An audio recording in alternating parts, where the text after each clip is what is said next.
அடுத்ததாக இந்த இந்த லிஸ்ட்டுக்கு அப்புறம் இன்னொரு சஹாபியை நம்ம பார்க்க வேண்டியது. இவங்களோட வரலாறு சிறுக்கும் சுருக்கமாக முடிஞ்சு போயிடும். அவர் வந்து சாது பின் அபி வக்காஸ். சாது பின் அபி வக்காஸுங்கிற ஒரு சஹாபியும் அந்த 6 பேரில் இருக்கிறார்ல, அவரில் ஒரு ஆள். இவர் தான் நீங்கள் எனக்கு பிறகு தேர்ந்தெடுங்கன்ட்டு உமர் சொன்னாங்க. 6 பேரை சொல்லும் பொழுது இந்த 6 பேரும் கூடி முடிவெடுங்க, சகதை தேர்ந்தெடுத்தீங்கன்னு சொன்னால் அது ரொம்ப நல்லது அப்படின்னு சொன்னார். ஆனால் இவர் வேணான்ட்டார். இந்த 6 பேர் மசூரா பண்ணும்போது எனக்கு வேணான்னு இவர் விட்டு கொடுத்துட்டார். அதனால் அந்த பதவி இவருக்கு வரல. போட்டிக்கு நின்றுருந்தார்னு சொன்னால் உமர் சொன்ன அந்த ஒத்த வார்த்தையை பிடிச்சிக்கிட்டு அவர் வந்திருக்க முடியும். என்னை தான் மென்ஷன் பண்ணி குறிப்பிட்டு சொன்னாங்கன்று நின்றார்னு வைங்களேன், எல்லோரும் மாறி இருப்பாங்க. ஆனால் அவர் விரும்பலை. ஒரு நல்ல மனிதர். அப்போ அந்த சாது பின் அபி வக்காஸ் இவங்கள்ட்ட இதெல்லாம் தெரியாது. மக்களுக்கு அபூ தெரியுமா? இன்றைக்கி மக்கள் மத்தியில் அந்த வரலாறில் வந்து யாரை எந்த வரிசையில் ரசூல்லா வச்சுருந்தாங்களோ அவங்களுடைய பெயர்கள்லாம் தெரியலை. நிறைய பேருக்கு தெரியாது அபூ உபைதாவுடைய வரலாறு. அப்போ அடுத்தது வந்து சாது பின் அபி வக்காஸ். இந்த சாது பின் அபி வக்காஸுடைய பேர், சாதுங்கிறது அவருடைய பேர், அபி வக்காஸுங்கிறது அவருடைய தகப்பனார் பேர். தகப்பனார் பேர் கூட அபி வக்காஸு கிடையாது.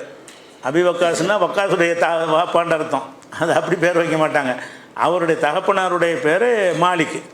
சாது பின் மாலிக்குன்னு சொல்லாமல் மாலிக் என்பவர் என்ன செய்வார்னு கேட்டால், அவருக்கு ஒரு வக்காசுன்னு ஒரு பிள்ளை இருந்ததுனால அபு வக்காசுன்னு வச்சுக்கிட்டார். அபு வக்காஸுங்கிறது இவர் பேர் இல்லை, வாப்பா பேர். அப்போ சாது பின் அபி வக்காஸ், அபு வக்காஸுடைய மகன் சாது. அப்போ இவருடைய பேர் சாதாக இருந்தாலும் சாது பின் அபி வக்காஸுங்கிற பேர்னால என்ன செய்கிறாரு, இவர் அறியப்பட்டிருக்கிறார். இவங்களுடைய தகப்பனார் வந்து ஹம்னா பின் சுஃபியான். ஹம்னாங்கிறவங்களுடைய மகன் தான் இவர். ஹம்னாவும் வக்காஸு அவங்களுக்கு பிள்ளை.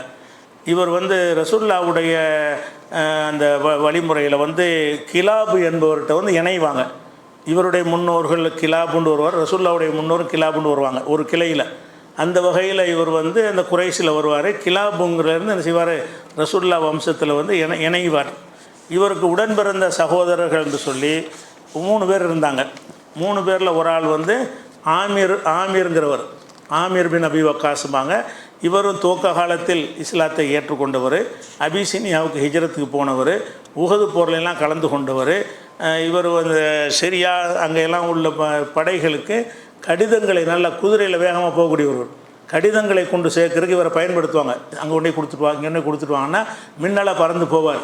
அந்த மாதிரியான வேலை செய்யக்கூடியவராக நெஞ்சார் இவர் வந்து இருந்தார். பிறகு அபூ உபைதா சிரியாவுக்கு போன பிறகு அவருடைய நாயிபாக, அவருக்கு துணையாக தம்பிங்கிற முறையில் துணையை நிற்கக்கூடியவராக அங்கே போய் சேர்ந்துக்கிட்டார். அப்படிங்கிறது இவர் ஒரு நல்ல ஒரு சஹாபியாக இருந்தார். அவருடைய இன்னொரு சகோதரர் வந்து உத்துபா பின் அபி வக்காஸ். இவர் வந்து இஸ்லாத்துக்கு வரலைங்கிறது மாத்திரம் இல்லாமல் அந்த உஹது போரில் வந்து ரசூல்லாவுடைய வெட்டியில் காயப்படுத்துவாங்கள்ல, அதை செஞ்சவர் இவர் தான். ரசூல்லாவை அட்டாக் பண்ணி அந்த கொள்ள வந்து அவங்களுக்கு பெரிய காயமெல்லாம் ஏற்பட்டுச்சுல, அதெல்லாம் ஏற்பட்டது. அது செஞ்சார். பிறகு திருந்தி இஸ்லாத்துக்கு நிறைய வந்துட்டாங்க. அப்படி ஆளுக்கு இவர் வரல. நிறைய பேர் அந்த மாதிரி போர்க்களத்தில் எதிரியாக நின்றவங்கள்லாம் பிறகு இஸ்லாத்துக்கு வந்திருப்பாங்கல்ல, அந்த மாதிரியும் வரல இவர். உத்துபாங்கிறவர் வந்து ஒரு சகோதரர் வந்து வரல. இன்னொரு சகோதரர் வந்து உமைர் பின் அபி வக்காஸ். உமைருங்கிற ஒரு ஆள். இவர் வந்து ஒரு சின்ன 16 வயசில் என்ன செஞ்சிட்டார், இவர் வந்து இஸ்லாத்துக்கு வந்தார். வந்து பத்ர் போரில் வந்து இது கலந்து கொண்டு பத்ர் போரில் கொல்லப்பட்டு விட்டார். இவருடைய 16 வயசுலேயே களத்தில் இறங்கி போரிட்டு கொல்லப்பட்டார். அப்போ இவருடைய சகோதரர்களில் 2 பேர் ஒரு நல்ல முஸ்லீம்களாக இருந்தாங்க, ஒரு ஆள் வரல. இவர் ஆரம்ப காலத்து முஸ்லீமில் ஒரு ஆள். சாது பின் அபி வக்காஸ் ஆரம்ப காலத்து அந்த லிஸ்ட்டு சொன்னோம்ல, அதில் இவர் வருவார். வந்துட்டதுனால நுபுவத்துடைய முதல் வருஷம்தான். ஏன்னா அந்த 7-8 பேராக இருக்கும்போது இவங்க வந்திருக்கிறாங்கும்போது நபியாகி பல வருஷம் ஆகிருக்காது. ரசூலுடைய 41வது வயசாக இருக்குமே தவிர 44, 45 வயசாகலாம் இருக்காது. அப்போ கொஞ்சம் நம்பர் கூடி போச்சு. 7-8 பேர் இருக்கும்போது வந்த ஒரு ஆளாக இருக்கிறதுனால என்று சொன்னால் ரசூலுல்லாவுக்கு இவருக்கு வந்து 23 வயசு வித்தியாசம். ரசூலுல்லாவுக்கு 23 வயசுக்கு பின்னாடி, ரசூலுல்லா பிறப்புலேருந்து கணக்கு எடுத்திங்கன்னா 27 வயசுக்கு பிந்தின ஒரு ஆள். அப்போ ரசூலுல்லாவுடைய ரசூலுல்லா 570 பிறந்தாங்கண்டா கிபி படி ஒரு 23 சேர்த்துக்கிறங்க, 93. அப்போ இவர் 593 பிறக்கிறாரு. இது வந்து அவருடைய பிறப்புடைய கணக்கு, இஸ்லாத்தை ஏற்ற ஒரு கணக்கு. இந்த இஸ்லாத்தை ஏற்ற விஷயத்தில் அவரே பல சந்தர்ப்பங்களில் சொல்லியிருக்கிறாரு. இது முந்தைய நம்ம எடுத்து காட்டியிருக்கிறோம். என்ன எடுத்து காட்டியிருக்கோன்னா, இஸ்லாத்தில் 3 பேர் இருந்தாலும் நான் 3வது ஆள் என்பது எனக்கு நினைவு இருக்குன்னு சொல்கிறாரு. லக்கத் ராய் துணை வானா சுலுசுல் இஸ்லாம் புகாரில் 3726 வருது. அதாவது இஸ்லாத்தில் 3 பேர் இருக்கும்போது நான் ஒரு ஆளாக இருந்தேன் என்று அவ்வளோ பேர் தான் இருந்தாங்க. அப்போ நான் ஒரு ஆளாக இருந்தேன்னு அவர் சொல்லியிருக்கிறாரு. எனக்கு பிறகு தான் எல்லாருமே இஸ்லாத்துக்கு வந்தாங்கன்னு என்ன செய்வார் அவர் சொல்லியிருக்கிறார். அது முன்னாடி அந்த உமருடைய வரலாறையும் சொல்லியிருக்கிறோம். அப்போ இவர் மிக ஆரம்பத்தில் இஸ்லாத்துக்கு வந்தவரில் ஒரு ஆள், இளைஞராக 17 வயசுலேயே பிடிப்போடு இருந்திருக்கார், இஸ்லாத்துக்கு வந்திருக்கிறாரு. ரொம்ப ஆரம்ப காலத்திலே வந்த ஒரு ஆளாக இருக்கிறார். அதில் இன்னும் சொல்லப்போனால் அவர் எந்த மாதிரி வந்தார்னு சொன்னால், பத்ர் போரில் இவர் கலந்துக்கிட்டு இருக்கும் பொழுது அவரே சொல்கிறார், நான் பத்ர் போரில் கலந்து கொண்டிருக்கும் பொழுது என்னுடைய மொத்த முகத்துலேயும் ஒரே ஒரு முடி தான், தாடி தான் இருந்துச்சான். அந்த ஒரு முடியை இப்படி தொட்டு பார்த்துக்கிறேங்கிறார். பத்ரில் லக்கது ஷஹித்து பத்ரில் நான் கலந்திருக்கிறேன். ஒமாஃபி வஜ்ஹி கைரு ஷாரத்தின் வாஹிதா, ஒரு முடியை தவிர வேறு முடியே இல்லை, மூஞ்சி பூரா முடியே முளைக்காத ஆள். அப்படின்னா எவ்வளோ இளமையாக இருப்பார், சின்ன பிள்ளையாக இருந்துக்கார் பாருங்கள், ரொம்ப இளைஞராக இருந்திருக்கார். அப்போ அது இன்றைக்கி பெரிய தாடி உள்ளவனாக இருக்கிறேன் அப்படின்னு ஒரு பிற்காலத்தில் சொல்லி காட்டுறார். அப்போ ரொம்ப தாடி குறைவாக இருந்திருக்கிறாரு அப்படிங்கிறதுக்கு ஆதாரம் இருக்கிறது. அதுக்கடுத்து என்னென்னு கேட்டால், இவர் இந்த ஆரம்ப காலத்தில் மக்காவுடைய இந்த காஃபிர் நினைஞ்சாங்கன்னா இஸ்லாத்தை ஒழிக்கிறதுக்கு பலகட்ட மாதிரியான முயற்சிகள் எடுத்தாங்க. ரசூலுல்லாஹ்விட்ட முதல்ல அடித்து விரட்டுற வேலையில் அவங்க செய்யலை, பலவிதமான ஒரு நடவடிக்கைகளை மேற்கொண்டாங்க.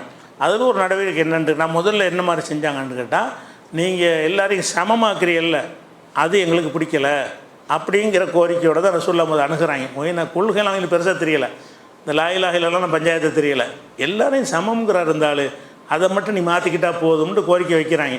அந்த நேரத்தில் இவர் நாங்கள் ஒரு 6 பேர் தான் இருந்தோங்கிறார். அது ஒரு விரிவான சம்பவம் இருக்குது. அந்த சம்பவத்தை இன்ஷா அல்லாஹ் நம்ம என்ன செய்வோம், நாளைக்கு பார்ப்போம். சாத் இப்னு அபி வக்காஸ் அவர்களுடைய வரலாறில் ஒரு பகுதியை நம்ம நேற்றைய தினம் பார்த்தோம். சாத் இப்னு அபி வக்காஸ் அவர்கள் இஸ்லாத்தை துவக்க காலத்தில் ஏற்றுக்கொண்ட காரணத்தினால் அவங்க சிறிய எண்ணிக்கையில் இருக்கும் பொழுது மக்கா காபிர்கள் எந்த மாதிரி ரசூலுல்லாவை கையாண்டாங்கன்னு சொன்னால், இந்த தௌஹீதை பற்றிலாம் அவங்க பிரச்சனை ஆக்கலை. எல்லாரையும் நீ சமமாக்கக்கூடாது, நீ அடிமையாக இருந்த ஆட்களையெல்லாம் அவன் பக்கத்தில் வச்சுக்கிற, எங்கள் மாதிரி உயர்ந்த ஆட்களையும் பக்கத்தில் வைக்கிறது சரியில்லை. இந்த பேச்சுவார்த்தையை தான் ஆரம்ப காலத்தில் நடத்தினாங்க. அப்புறம் தான் வெவ்வேறு அஜெண்டாவை கையில் எடுத்தாங்க. அதை பற்றி சாத் அவர்களை அறிவிக்கக்கூடிய ஹதீஸ் முஸ்லீமில் இருக்கிறது. குன்னா மஅன் நபி ஸல்லல்லாஹு அலைஹி வஸல்லம் சித்தத்த நஃபரின், நாங்கள் நபி ஸல்லல்லாஹு அலைஹி வஸல்லம் அவரோட ஒரு 6 பேர் இருந்தோம். இந்த 6 பேர்னா ஆம்பளை மட்டும் சொல்கிறாரு, ஹதீஜா நாயே சுமையா அவங்களெலாம் சேர்க்கலை. நாங்கள் ஒரு 6 பேர் இருந்தோம். அப்போ முஷ்ரிக்குகள் நபி ஸல்லல்லாஹு அலைஹி வஸல்லம் சொன்னார்கள், உத்ருது ஹாவுலாயி லா எஜ்தரிவுன் அலைனா, இவங்களை நீங்கள் விரட்டிடுங்க, இந்த 6 பேரை உங்கள்கிட்ட வச்சுக்கிறாதீங்க, எங்களுக்கு மேலே அவங்க மிகைக்கிறார்கள், எங்களை விட உங்கள்கிட்ட முன்னுரிமை அதிகமாக எடுத்துக்கிறாங்க, அதனால் உங்களை விரட்டிருங்கிறாங்க. அப்போ யாரெல்லாம் 6 பேருன்னு கேட்டால் அவர் சொல்கிறார் குன்து, ஆனால் நான் ஒரு ஆளுன்னா சாது சொல்கிறார். இப்னு மசூத் ஒரு ஆள், ஒரு ரஜுலுன் மின் ஹுதைல் கோத்திரத்தை சேர்ந்த ஒரு ஆள், பிலால் அவர்கள் ஒரு ஆள், ஒரு ரஜுலானி லஸ்து சம்மிஹிமா, இன்னும் 2 பேர் அவங்க பேரை நான் சொல்லவில்லை அப்படின்னு சொல்லிவிட்டு மொத்தம் நாங்கள் 6 பேர் தான் ரசூலுல்லாஹ்வோட இருக்கிறோம். இவங்களை விரட்டுங்கிறாங்க, இவங்களை பக்கத்தில் வச்சுக்கிறக்கூடாது. இதை சொன்ன உடனே ரசூல் ஸல்லல்லாஹு அலைஹி வஸல்லம் அவர்களுக்கு இது சரின்னு பட்டுருச்சு. ஆமாம், இதனால் ஒரு கூட்டம் வருவாங்கன்னு இருந்தால் நம்ம இதை கேட்டுக்கிறோமேன்ற மனசில் நினச்சிட்டாங்களா, அப்படி சொல்கிறார். இப்போ வக்க ஃபி நஃப்ஸி ரசூலுல்லாஹி ஸல்லல்லாஹு அலைஹி வஸல்லம் மாஷா அல்லாஹு யக, ரசூலுல்லாஹ்வுடைய உள்ளத்தில் என்ன நினைக்கணும்னு அல்லாஹ் நினைத்தானோ அது அவங்க உள்ளத்தில் வந்துவிட்டது அப்படின்னு சொன்னோன்னே, அப்போ ரசூலுல்லாஹ் என்ன முடிவு பண்ணுறாங்கன்னா, இவங்க ரொம்ப நெருக்கடி கொடுக்குறாங்க, இந்த ஆட்களை தாழ்ந்தவர்களையும் உயர்ந்தவர்களையும் நம்ம சமமாக்க வேணாம், பிறகு பார்த்துக்குருவோங்கிற அளவுக்கு ரசூலுல்லாஹ்ட்டே நினைச்சிட்டாங்க, அந்த மாற்றத்தை ஏற்படுத்திட்டாங்க. உடனே அதை கண்டித்து இந்த வசனம் என் விஷயத்தெலாம் இறங்குனுச்சுங்கிறார். 6வது சூறாவில் 52வது வசனம் என்ன வருதுன்னு கேட்டால், ஒலா தத்துரு ஜில்லதீன எதுவும் ரப்பகும் பில் கதாத்தி வல் அஷி, காலையிலும் மாலையிலும் தங்கள் இறைவனை துவா செய்து கொண்டு பிரார்த்தித்து கொண்டிருக்கிறார்களே, அந்த மக்களை நீ விரட்டி விடாதே. இவங்கெல்லாம் நேற்று வந்தவங்க சொல்கிறது கேட்டு யாரை விரட்டக்கூடாது, துவக்கத்தில் உன்னோடு இருக்கிறாங்க இல்லையா, காலையிலையும் மாலையிலும் அல்லாவை பிரார்த்தனை செய்து யுரீதுன வஜ்ஹஹு, அவனுடைய திருமுகத்தை நாடியவர்களாக வணங்குறாங்களே அவங்கள நீ விரட்டக்கூடாது. அப்படி விரட்டினு சொன்னால் இப்போ தக்கூன மினல் லாலிமீன், நீ அநியாயக்காரன் ஆகிருவ அப்படின்னு சொல்லி இந்த வசனம் ஏன் இறங்குனுச்சுன்னு கேட்டால், ரசூலுல்லாஹ் அந்த நிலைக்கு வந்துட்டாங்க, அந்த மனநிலைக்கு. இவங்களை எல்லாம் சமமாக்குறதுனால தான் வரமாட்டேங்கிறாங்க. நீங்கள் ஒரு நாள் பிரித்து தான் செஞ்சுக்கிடுவோம், அதனால கொஞ்சம் பேர் வருவாங்க என்று சொன்னால் அது தாவாவுக்கு நல்லது தானே அவங்க நினச்சிருக்கிறாங்க. ஆனால் அல்லாஹ் என்ன செய்யலை, அதை ஒத்துக்கிறல. நீ யார் ஏற்கனவே இருக்கிறாங்களோ அவங்கள தான் வச்சுக்கணுமே தவிர அவங்கள விரட்டக்கூடாதுன்னு சொல்லி கடுமையாக கண்டிச்சிட்டான். இது சஹீஹ் முஸ்லிமில் இடம்பெற்றிருக்கக்கூடிய விஷயம். அதனால் இவர் எவ்வளோ சீனியரான ஒரு சஹாபி என்பதற்கு இதெல்லாம் ஆரம்ப காலத்தில் உள்ள ஒரு சஹாபி. அடுத்ததாக இவருடைய விஷயமாக 3 குர்ஆன் வசனம் இவர் சம்பந்தமாகவே இறங்கியிருக்கு. இன்னும் 3 வசனங்கள் இவர் தொடர்புடைய சம்பவத்தில் தான் 3 வசனங்கள் இறங்கியிருக்கு. அது என்ன இறங்கியிருக்குன்னு கேட்டால், இது முஸ்லீமில் வரக்கூடிய வசனம். இவங்க அம்மா இஸ்லாத்துக்கு வரலை. யார், இந்த சாது இப்னு அபி வக்காஸுடைய அம்மா இஸ்லாத்தை ஏற்றுக்கிறலைங்கிறது மாத்திரம் இல்லாமல் குஃபுரில் ரொம்ப பிடிமானம், அந்த இஸ்லாத்துக்கு எதிரான கடும் போக்கு அவங்கள்ட்ட இருக்கிறது. இவர் சின்ன வயசால தானே இஸ்லாத்துக்கு வந்திருக்கிறாரு. அதனால் அவங்க அம்மா என்ன செய்கிறாங்கன்னா, அவர்கிட்ட நீ இஸ்லாத்தை விலகுற வரைக்கும் உனக்கு எனக்கு எந்த பேச்சுவார்த்தையும் கிடையாது அப்படின்னு தாயார் என்ன செய்கிறாங்கன்னா இவர்கிட்ட மிரட்டுறாங்க. இந்த பாசத்தினால உள்ள மிரட்டல் பண்ணுறாங்க. அதனால் நான் சாப்பிடவும் மாட்டேன், குடிக்கவும் மாட்டேன், சத்தியாகிரகம் பண்ணுறாங்க. நீ அந்த மார்க்கத்தை விடலைன்னா நான் சாப்பிட மாட்டேன், குடிக்க மாட்டேன். ஏன்னு கேட்டால் உன்னுடைய அல்லாஹ் பெற்றோருக்கு நன்மையை செய்ய சொல்லியிருக்கான்னு சொல்லியிருக்கிறிய. அப்போ பெற்றோர் சொல்ல கேட்கணும்னு இருக்குத. நான் தாய் சொல்கிறேன் இஸ்லாத்தை விட்டுடுவான்னு சொல்லி எப்படி இஸ்லாத்தை வச்சுக்கிட்டே இஸ்லாத்தை விட சொல்லுது அந்தம்மா. இஸ்லாத்தினுடைய போதனையை கொண்ட நீ இஸ்லாத்தை விட்டுரு, அல்லாஹ் தானே சொல்லியிருக்கிறான் பெற்றோரை கவனிக்க சொல்லி அப்படின்னு சொல்லி இந்த அல்லாஹ்வுடைய போதனையை சொல்லி, அப்போ தாயாரே மறுத்தாங்கன்னு நம்ம எப்படி இஸ்லாத்தில் இருக்கிறது என்ற ஒரு எண்ணத்தை இவருக்கு உண்டாக்குற மாதிரி அவங்க தாயார் என்ன செய்கிறாங்க, இப்படி பண்ணுறாங்க. அதுக்கப்புறம் என்னாச்சுன்னா சாப்பிடாமல் இருந்து கடைசியில் மூர்ச்சியாகி சாப்பாடு தண்ணி எதுவுமே கிடையாது, முழு பட்டினி. அந்த மாதிரி மூர்ச்சி ஆனவொன்னு என்ன செய்கிறாங்கன்னா தண்ணி தெளித்து இன்னொரு மகன் போய் எழுப்பி விட்றாங்க. எழுப்பினோன்னு உணர்வு வந்தோன்னு என்ன செய்கிறாங்கன்னா சாதுக்கு எதிராக பத்வா செய்கிறாங்க. நாசமாப்போ தொலைஞ்சு போ, உன்னால தான் இதெல்லாம் வந்துச்சுன்ற மாதிரி இவங்க திட்ட ஆரம்பிக்கிறாங்க. அப்போ தான் இந்த வசனம் இறங்கியது. எந்த வசனம்னு கேட்டால், தாய் தந்தையருக்கு நன்மை செய்யுமாறு நம்ம சொல்லியிருக்கிறோம், அதே நேரத்தில் இணை கற்பிக்குமாறு அவர்கள் சொல்வார்களே ஆனால் அவங்க சொல்ல கேட்காத, இவர் விஷயமாக தான் இறங்குது. அந்த பெற்றோர்களுக்கு நன்மை செய்யணுங்கிற விஷயம் உண்டு. ஆனால் அந்த பெற்றோர் ஷிர்க் வைக்குமாறு சொன்னாங்கன்னா அதில் கட்டுப்படுதல் கிடையாது என்று அல்ல தெளிவுபடுத்துகிறான். இவருக்கும் கூட அந்த தாய் சொல்கிறாங்களே, தாய் சொல்ல கேட்கணும்னு வந்துடக்கூடாதுல்ல, அதுக்காக என்ன செய்கிறான்னா இந்த வசனம் இறங்குச்சான். ஒசைனல் இன்சான வாலிதை ஹுஸ்னா, பெற்றோருக்கு நன்மை செய்யுமாறு மனிதனுக்கு நம்ம வலியுறுத்தி இருக்கிறோம். ஒயின் ஜாகதாக்காலாம் துஷரிக்க பி, எனக்கு இணை கற்பிக்குமாறு அந்த 2 பேரும் பெற்றோர்கள் வற்புறுத்துவார்களே ஆனால் பல துத்தியுகுமா, அவங்க சொல்ல கேட்காத. இது லுக்மானில் 15வது சூரா. அப்போ இந்த வசனம் என் விஷயமாக தான் இறங்குனுச்சு. இவருடைய அம்மா இவரை நெருக்கடி பண்ணதுனால தான் அதுக்கு கட்டுப்பட வேண்டாம்னு இறங்குனுச்சுன்னு அவரே அறிவிக்கிறார். இது முஸ்லீமில் உள்ள ஒரு ஹதீஸ். அதே மாதிரி ரசூல் ஸல்லல்லாஹு அலைஹி வஸல்லம் என்ன செய்கிறாங்கன்னா, ஒரு போரில் அதிகமான கனிமத், ஒரு போருக்கு போகிறாங்க. இது பிற்காலத்தில் உள்ளது. அந்த எனக்காக இறங்குச்சுங்கிறதுக்காக வேண்டி பழைய சம்பவம் புது சம்பவம் கலந்து சொல்கிறார். ஒரு போர்க்களத்தில் ரசூல் ஸல்லல்லாஹு அலைஹி வஸல்லம் வெற்றி பெற்ற பிறகு நிறைய கனிமத் வருது, போர் பொருள்லாம் குவிக்கப்பட்டிருக்கிறது. அதில் ஒரு வாள், போர் செய்வதற்குரிய எதிரிகள் வச்சிருந்த ஒரு வாள் ஒன்று இருக்குது. அந்த ஒரு வாள் ரொம்ப சூப்பராக இருக்குது. இவர் ஒரு போராளி, இவருக்கு மற்ற பொருள்கள் மீதெல்லாம் நாட்டம் கிடையாது. இந்த வாளை பார்த்தோன்னா அவருக்கு பயங்கரமாக பிடிச்சி போச்சு. அவருக்கு அதை எடுத்துக்கிட்டு இந்த கனிமத்து பொருள் குவிக்கப்பட்டிருக்குது. அப்போ இந்த வாளை எடுத்துக்கிட்டு ரசூலுல்லாஹ்ட்ட கேட்குறார், அல்லாஹ்வுடைய தூதர் நஃபில்னி ஹாதா சைஃப், இந்த வாளை எனக்கு நீங்கள் அன்பளிப்பாக கொடுத்துருங்க, இந்த கனிமத்து பொருள் இருக்குது, இந்த வாள் எனக்கு வேணும் அப்படிங்கிறார். அப்போ ரசூலுல்லாஹ் என்ன செய்கிறாங்கன்னா, நான் எப்படி இதை யூஸ் பண்ண உனக்கு தெரியுங்கிறார். என்னை பற்றி உங்களுக்கு நல்லா தெரியும், எனக்கு என்னை மாதிரி ஆள்கிட்ட இந்த வாள் இருக்கணும். அதனால் ஆனால் பெரிய மாவீரர் பின்னாடி வரும். இவர் மாதிரி ஒரு வீரர் வந்து வேறு ஒருத்தரை நம்ம உதாரணம் காட்ட முடியாது. அதனால் என்ன செய்கிறாருன்னா அந்த வாளை எடுத்துக்கிட்டு எனக்கு இந்த வாளை தாங்கன்னு கேட்குறாரு. ரசூல்லா என்ன செய்கிறாங்கன்னா ருத்தஹு மின் ஹைசு அகத்தஹு, எடுத்த இடத்துல கொண்டு வை அப்படிங்கிறாங்க. கொடுக்கல, எடுத்த இடத்துல கொண்டு வை அப்படிங்கிறாங்க. கொண்டு எடுத்த இடத்துல கொண்டு வைக்க போகிறாரு. நான் வைக்க போகும்போது சைத்தான் எனக்குள்ளே வந்து என்ன செஞ்சான், வைக்கக்கூடாது, மறுபடியும் ஒருக்கு கேட்டு பார்ப்போம் அப்படின்னு சொல்லி என்ன வைக்க போயிட்டு மரம் எடுத்துகிட்டு வர்றாரு. அல்லாஹ்வுடைய தூதரே எனக்கு இதை தந்துருங்க அப்படின்னா ஒவ்வொரு துறையில் உள்ளவங்களுக்கு அது சம்பந்தமான பொருள் வந்து ரொம்ப பிடிக்கும்.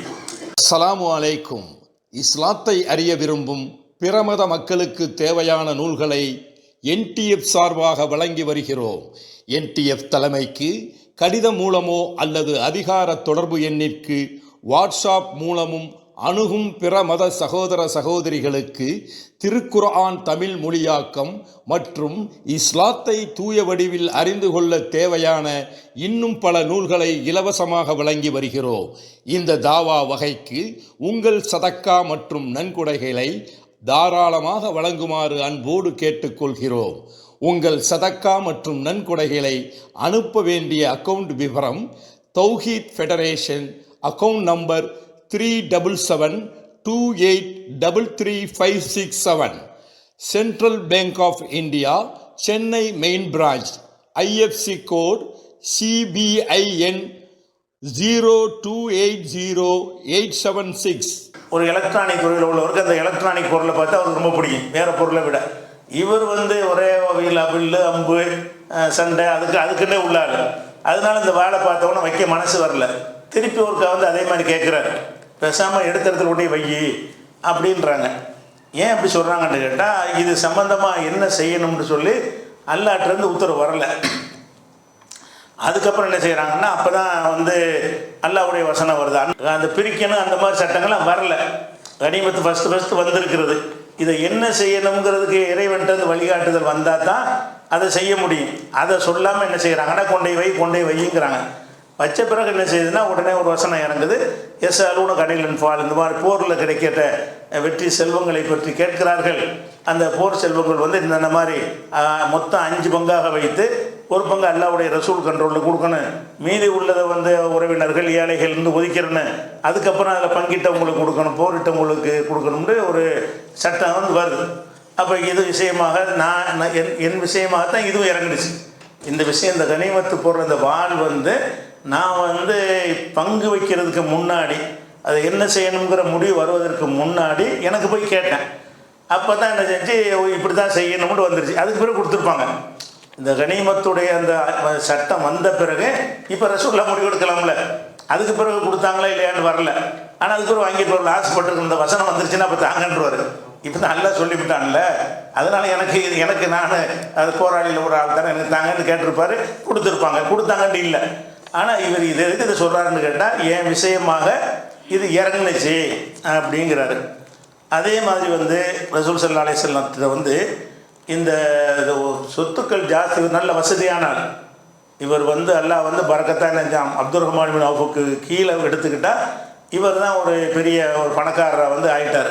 பின்னாடி வசதியான ஆள். அப்போ ஒரு மக்காவுக்கு போயிருக்கும் பொழுது உடம்பு சரியில்லாமல் போயிடுச்சு. இந்த மக்கா வெற்றிக்கு போயிருந்தாங்கல்ல, அந்த நேரத்தில் வந்து இவருக்கு உடம்பு சரியில்லாமல் போயிடுது. அப்போ ரசூல் ஸல்லல்லாஹு அலைஹி வஸல்லம் வந்து அவரை விசாரிக்க வர்றாங்க. அவங்களும் மக்காவில் தான் இருக்கிறாங்க. அப்போ விசாரிக்கிறாங்க. மக்கா வெற்றின்பது சில நாள் தங்கியிருந்தாங்கல்ல, அவரை நோய் விசாரிக்க போகிறாங்க. அப்போ என்ன செய்கிறாங்க, அல்லாஹ்வுடைய தூதரை, அல்லாஹ் வந்து எனக்கு நிறைய செல்வத்தை தந்திருக்கிறான் அப்படின்லாம் கேட்பார். எனக்கு ஒரு பொம்பளை பிள்ளை தான் இருக்குது, இவ்வளோ செல்வம் இருக்குது, அவங்களுக்கு அவ்வளோ தேவையில்லை, அதனால என்னுடைய பொருளாதாரத்தை நான் எல்லாத்தையும் தர்மம் செஞ்சிடவா அப்படின்னு கேட்பார். அப்போ ரசூலுல்லாஹ் என்ன செய்வாங்க, எல்லாத்தையும் தர்மம் செய்யக்கூடாதுப்பா, புள்ள குட்டியில் சந்தியில் விட்டுட்டு நீ பாட்டுக்கு அனைத்தையும் தர்மம் செய்கிறது கூடாது அப்படிம்பாங்க. அப்படின்னா ஒரு பாதியை தர்மம் செய்வான்னு கேட்பாரு. பாதியெலாம் பண்ணக்கூடாது அப்படின்னு சொல்லுவாங்க. அப்போ அவர் கேட்பாரு, 1/3 3 ஒரு பங்கு செய்யட்டுமா, 33% செய்யட்டுமான்னு கேட்பாரு. அப்போ ரசூலுல்லாஹ் செய்வாங்க, ஒரு சுலுசு கசீரும், 3ல் 1 செஞ்சுக்க, ஆனால் அது கூட ஜாஸ்தி, 3ல் 1க்கு கம்மியாக தான் தர்மம் செய்யணும். நம்ம சொத்துக்களை வந்து சொந்த பந்தங்களுக்கு தான் வாரிசை விட்டுட்டு போகணுமே தவிர இருக்கிற சொத்துக்களை எல்லாம் வந்து என்ன செய்கிறது, பள்ளிவாசலுக்கு கொடுக்குறேன், மதரசா கொடுக்குறேன், அறப்பணி கொடுக்குறேன்னு கொடுத்துடக்கூடாது. ஒரு வேறு சொந்தம் இல்லாதவங்களுக்கு இது கொடுக்குறேன் அப்படின்லாம் கொடுக்குறதா இருந்தால் எவ்வளோ அளவு இருக்குது மார்க்கத்தில்? 1/3 உள்ளே தான் இருக்கணும். அதாவது 33%, 1/3 வைங்களேன், 33க்கு கீழே தான் என்ன செய்யணும், அதை கொடுக்கணும். இது என் விஷயமாகத்தான் இந்த ஒரு விஷயம் ரசூலுல்லாஹ்ட்டருந்து, இது ஆயத்து வரல, ரசூலுல்லாஹ்ட்டருந்து இந்த வழிகாட்டுதல் என் விஷயத்தில் தான் கிடைத்தது அப்படிங்கிறாரு. இது 2வது விஷயம். அடுத்ததாக என்ன செய்கிறாருன்னு கேட்டால், இன்னொரு விஷயம் என்னன்னு கேட்டால், இவர் அன்சாரிகள் கூட்டத்துக்கு முஹாஜிர்கள்லாம் இருக்கிற ஒரு கூட்டத்தில் சேர்ந்து பேசிக்கிட்டு இருக்கிறார். கொஞ்சம் அரட்டை அடிப்பாங்கல்ல, அந்த மாதிரி கூட்டத்தில் பேசிகிட்டு இருக்கிறாங்க. அப்போ அந்த கூட்டத்தாரெலாம் என்ன செய்கிறாங்கன்னு கேட்டால், இவரை கூப்பிட்றாங்க.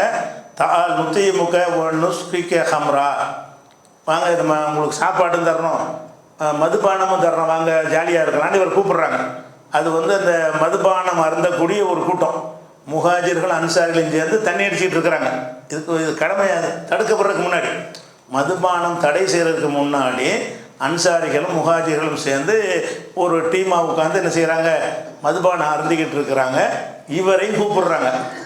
இவர் என்ன செய்கிறாருன்னு, தாலிக்க கபலன் துஹர்ரமல் ஹம்ரு, இது மதுபானம் ஹரமாக்கிறதுக்கு முந்தி நடந்த நிகழ்ச்சி அப்படின்னு அவர் சேர்த்துக்கிறார். போனோடனே நான் என்ன செஞ்சேன், ஒரு தோட்டத்தில் உட்காந்து, தோட்டத்தில் போய் சேர்ந்து, அது மாதிரி போய் பிக்னிக் மாதிரி போயிருப்பாங்க போல இருக்குது. ஒரு தோட்டத்தில் போய் எல்லாருமே இருந்தோம். அப்போ ஒரு ஒட்டகத்தினுடைய ஒரு ஒட்டக தலை இருக்கிற மண்டை, அதை பொறிச்சு வச்சுருக்கிறாங்க. அப்போ முழு தலையை ஒன்றாந்து பொறிச்சு வச்சுருக்கிறாங்க. அப்போ மதுபானமும் இருக்கிறது. அதனால் அதை சாப்பிட்டு குடிச்சிட்டு என்ன செஞ்சேன், குடித்தவொன்னே என்னன்னா தலைக்கு மேலே ஏறிடுச்சு போதை. அவர் சொல்கிறாரு, ரொம்ப குடிச்சிட்டேன், போதை ஏறிடுச்சு. போதை ஏறினவுடனே நான் என்ன செஞ்சேன்னு கேட்டால், அந்த அன்சாரிகள் முஹாஜிர்கள்லாம் இருக்கிறாங்கல்ல, அவங்கள்ட்ட நான் சொல்கிறேன், அவங்க அன்சாரிகளை விட முஹாஜிர் நாங்கள் தான் சிறப்பு அப்படின்னு நாங்கள் சண்டை ஆரம்பிக்குது. உள்ளே போனோன்னு என்ன செய்யுது, அதுக்கு முன்னாடி வரல, உள்ளே போனோன்னு செய்கிறாருன்னு கேட்டால் இப்படி பேசுனேங்கிறாரு. அல் முஹாஜிருன ஹைரும் மினல் அன்சார், அன்சாரிகளை உங்களை விட நாங்கள் சிறந்த ஆட்கள்னு சொல்லி அன்சாரி முஹாஜிரை பெருமையை பேச ஆரம்பிக்கிறார். அப்போ அந்த அன்சார் ஒரு ஆள் என்ன செய்கிறாருன்னா, ஓங்கி ஒரு தலையில் அடித்து இவருக்கு என்ன செய்கிறாருன்னு கேட்டால் மூக்கை உடைச்சி போடுறாரு. தலையில் அடித்து மூக்கெல்லாம் உடைச்சி, யார் சிறந்த, எங்கள் ஊரில் வந்துக்கிட்டு என்ன சொல்றியான்னு கேட்டு வருவார். அதை ஏதோ சொல்லியிருப்பார். அப்போ அந்த மாதிரி ஒரு ஏற்பட்டு விட்டுறது. உடனே ரசூல் ஸல்லல்லாஹு அலைஹி வஸல்லம் நான் இந்த மாதிரி என்னை அடிச்சு விட்டாரு அப்படின்னு நான் சொன்னபோது தான் இந்த வசனம் இறங்குனது. எந்த வசனம்னா, இன்னமல் ஹம்ரு ஒல் மைசிரு, அந்த மதுபானம் கூடாதுங்கிற வசனம். இன்னமல் ஹம்ரு, மதுபானமும், ஒல் மைசிர், சூதாட்டமும், ஒல் அஸ்லாம், இந்த குறி பார்க்கிறதும், ரிஜிசும் அமளி ஷைத்தான், இது ஷைத்தானுடைய செயல், ஃபஜ்தனி பூஹு, இதை விட்டு விலகி கொள்ளுங்கள். அப்போ நாங்கள் போதை இருந்துட்டு எங்களுக்குள்ளே சண்டை வந்த உடனே, சண்டைக்கு தான் தீர்வு கேட்க போனால் நீ குடிக்கிறத நிப்பாட்டு, அதான் தீர்வுன்னு சொல்லி எல்லாம் என்ன செஞ்சுட்டான், வேற ஒரு வசனத்தை இறக்கிட்டான்னு சொல்லி இவர் விஷயமாக எத்தனை விஷயங்கள் அவர் சம்மந்தப்பட்டிருக்காருங்கிறதுக்காக வேண்டி. இது மக்காவுடைய வரலாறு நடந்தது இல்லை, இது மதீனாவுக்கு புதுசில் நடக்கிறது. இருந்தாலும் ஏன் விஷயமாகத்தான் இதெல்லாம் நடந்தது என்று சொல்கிறார். அது மாதிரி எல்லா போர்கள்லையும் இவர் கலந்துருக்கிறார். போரில் ரசூலுல்லாஹ் காலத்தில் ஹிஜ்ரத் செஞ்சு போனப்போ ஹிஜ்ரத்தும் பண்ணியிருக்கிறார். அபிசினியாவுக்கு ஹிஜ்ரத் பண்ணி ஃபஸ்ட்டு போவாங்க. அபிசினியாவுக்கு சில பேர் மதீனாவுக்கு மட்டும் ஹிஜ்ரத் பண்ணியிருப்பாங்க.